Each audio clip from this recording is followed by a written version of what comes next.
Hello, this is Laptop Media, and today, we will show you how to open the ASUS Vivobook 16 and what's inside of it.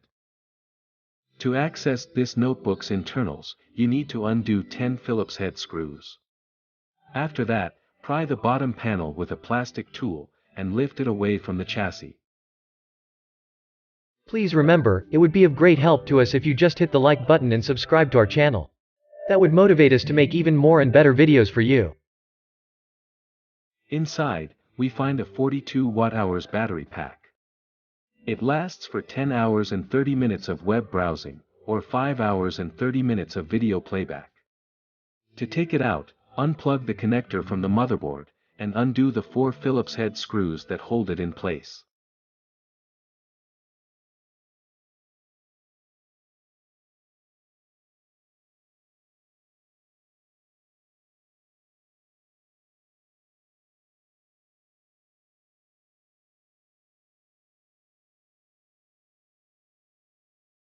This device features 8 GB of DDR4 RAM soldered to the motherboard, with one SODIMM slot offering further expansion.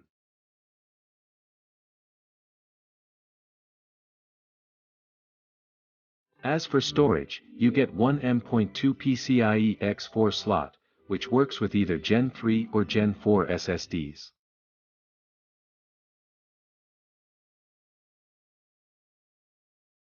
Cooling-wise, there is one very long heat pipe that connects to 2 heat sinks.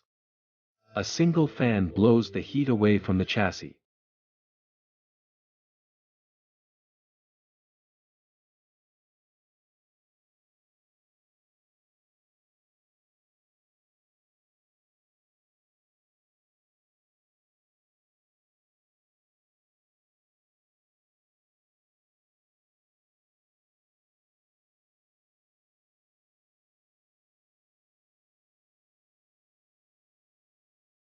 If you'd like to see more disassembly videos of the latest notebooks, we would highly appreciate if you hit the like button and subscribe to the channel.